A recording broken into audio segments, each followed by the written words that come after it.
چشمایی که الان با غضب و نفرت به پدر و مادر نگاه میکنه در حالت عصبانیت، چشمانی بود که او مادر با دستانش با لبهاش او رو بوسه میکرد. وقتی که چشمات در میکرد خیلی میگرفت، دستای نازکش که شیر میجوشید او رو تازه میکرد. امروز به سوی او این چشمات تیز کرده نگاه میکنی.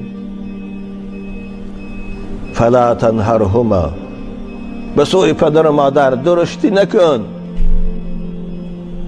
صدای اونها رو به اهمیتی نکن. وقل لهما قولا کریما، با پدر و مادر وقتی که صحبت میکنی آرامانه، ملایم، از روی آداب صحبت کن. وقتی که حضرت عمر رضی الله تعالی عنه را از این آیه مبارک پرسیدن، ایشان در جواب گفتند مراد از سخن ملایم و سخن خوش این است که پدر جان گو، مادر جان گو. عزیزان من، بعضی از جوانها رو میبینم به سبب فرفته شدن مدنیت دنیای غرب، به سبب شنیدن این سخن از فیلم ها و از کوچه ها، پدر و مادرشان پخند میگویند یا مخند میگویند، یا پدر و مادرشان موسفید میگویند و کمپیر میگویند. آیا این از نگاه اسلام درست است یا نه؟ نه عزیزان من، درست نیست. وای برای تو پدر نیست، وای برای تو موسفید نیست، وای پدر جان است، وای مادر جان است. این کلمه تحقیر است. خواه پخن و خواه مخن، خواه موسفید و خواه کمپیر، این کلمه برای اونها تحقیر است شنیدنش. مگر تو ناموس میکنی گویی که او پدر جان من است؟ مگر تو ناموس میکنی گویی که او مادر جان است؟ حالا این زیباگی تو همش خدمت اوست، این ثروتمندی تو همش دعای اوست. امروز ننگد میبیاد که او را آت جان گویی، یا پدر جان گویی، یا دادا جان گویی. حتی اگر پدر و مادر کافرم باشند، فرزند حق نداره نسبت اونها به آدابانه سخن گوید. خداوند با ما قصه ابراهیم میکند که حضرت ابراهیم علیه السلام پدرش است یا عمکش است، مفسرها اختلاف دارند، کافر بود، بت پرست بود. حضرت ابراهیم به او وقتی که صحبت میکرد خیلی با آدابانه صحبت میکرد. چی میگفت؟ یا ابتی، ببین ای پدر بزرگواری من. حالا که او کافر بود، ابراهیم پیغمبر اسلام. این تعلیم قرآنی برای ما و شماست که ما باید پدر و مادر ما نه، پخند نه، مخند نه، موسفید و کمپیر نه، بلکه پدر جان گوییم، مادر جان گوییم. خوب عزیزی من، امروز که دهنت پیش نمی رود پدر جان گفتن، فردا که خود پدر شدی منتظر باش بچه تو رو پخند میگه دیگر، شاید چیزی از او بهترم گوید.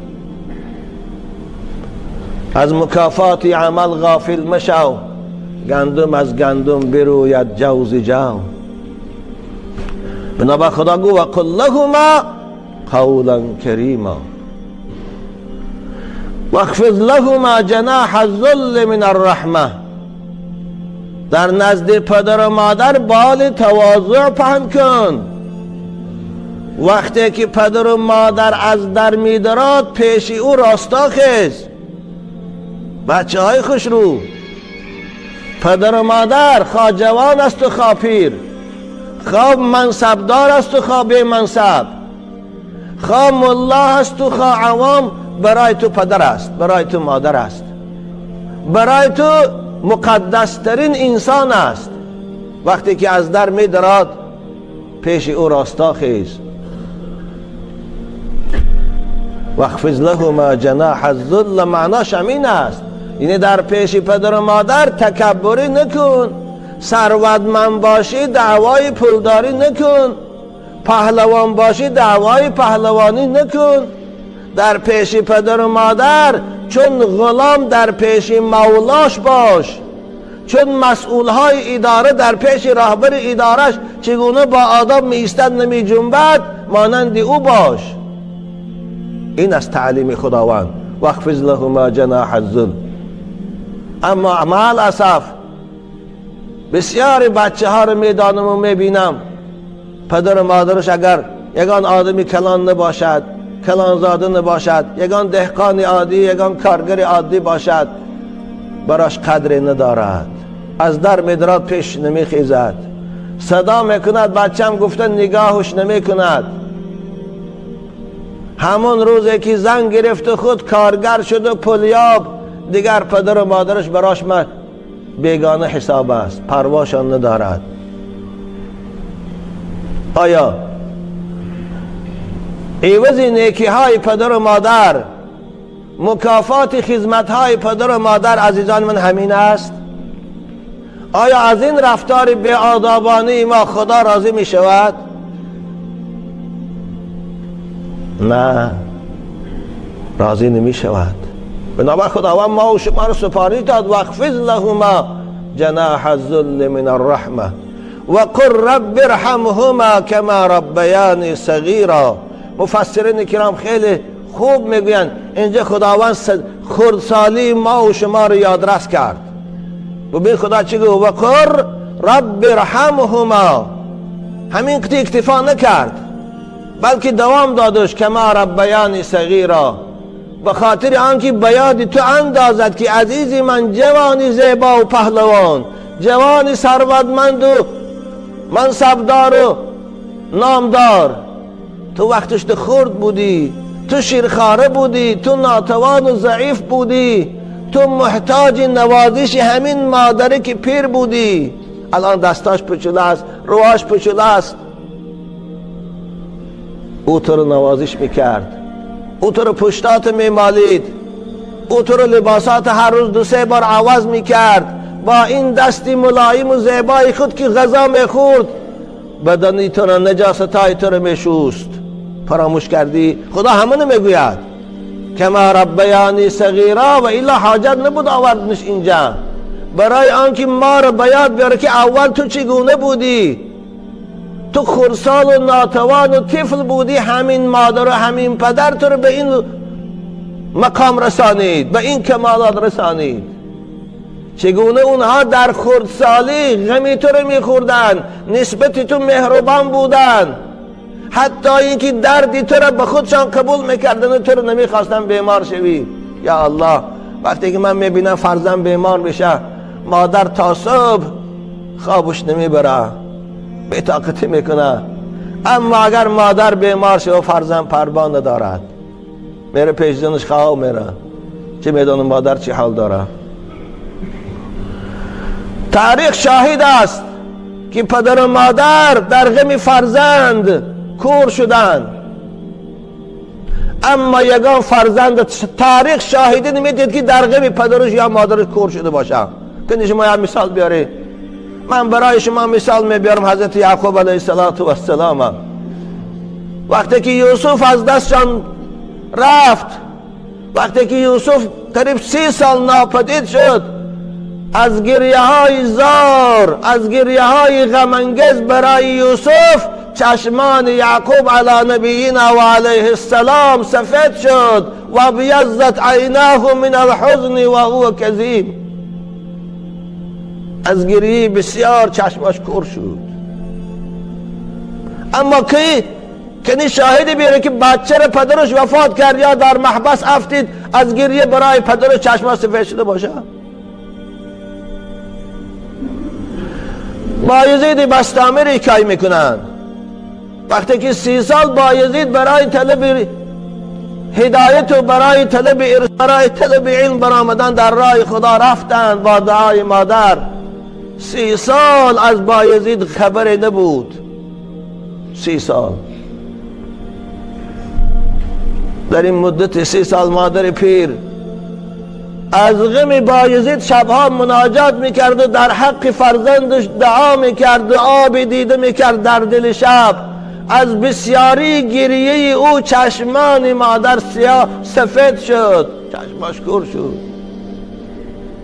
جگربندم را خداوندا نگه دار.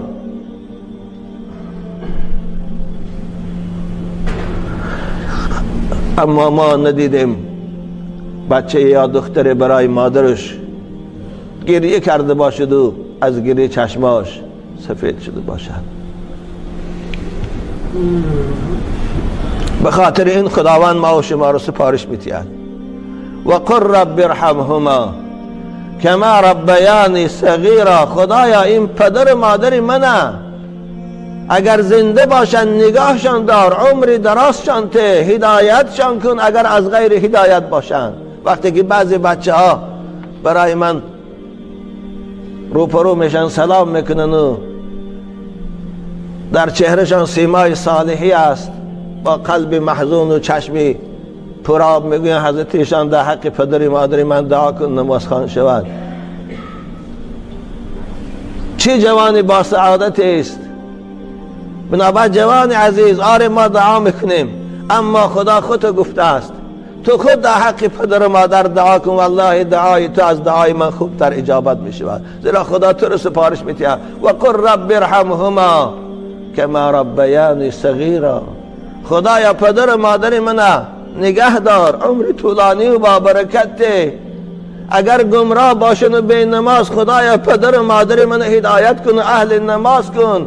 خدایا چگونه تو قادر هستی مادر ابو هریره را اهل نماز کردی و اهل ایمان. خدایا پدر و مادر من هم اهل نماز کن و اهل ایمان. دعا کن، دعای شما را قبول میکنه خدا. اگر وفات کرده باشند، در عالم ارواح باشند، مثل نبی جان پدرش، دعاش کن خدایا پدر و مادر من جاشان جنت کن، گورشان پر نور کن. خدایا روح ایشان از ما راضی کن، در جنت و جاودانی اونها را جاته که در دنیا من تربیه کردن و بوایه رسانیدن، افسوس خدمت من ساز ندیدن و به عالم ارواح برفتن. خدا این تو به ما سپارش میدهد. بنابراین عزیزان من، اگر شما به قرآن عمل کنید، اگر شما قرآن دستورالعمل زندگیتان قرار دهید، هم خود شما سعادت دارید و خوشبختید، هم پدر و مادر شما راحت دارن و سعادت دارن. بنابراین عزیزان من، خوب دانید پدر و مادر اطاعت خداست. پدر و مادر رنجشش و خفه شدنش غضب خداست. کار کنه که پدر و مادر آزار نیابد. الان شما همتان در مسافرت هستی، میدونی پدر و مادر شما در اونجا برای شما چقدر غم میخورن، برای شما چقدر فکر میکنن، برای شما چقدر دعا میکنن.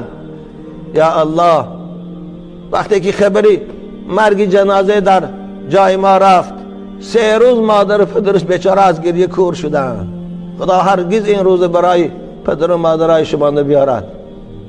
بنابراین بچه‌های عزیز، پدر و مادراتان دوست دارید، پدر و مادراتان احترام کنید. خلاصه گفتیم همین است، اگر پدر و مادر از شما راضی باشد، خوشا به حالتان، شما بهشتی هستید. شما را در وقت پیری بچه هاتان دوست بدارن و خدمت میکنن. اگر پدر و مادر از شما ناریضا باشد، به خاطر همسرت پدر و مادرت رنجانی، به خاطر بچه دخترت پدر و مادرت به احترامی کنی، به خاطر پول و مالت از پدر و مادر بالا دانی و دریغ دانی، دان که تو دوزخی هستی، زیرا عاق پدر و مادر از رحمت خدا بی نصیب است، از بهشت خدا محروم است. و بالای این منتظر باش، پگه این بچه دخترکات تو رو حرمت نمی کنن. هرچی کردی با پدر، آن را ببینی از پسر.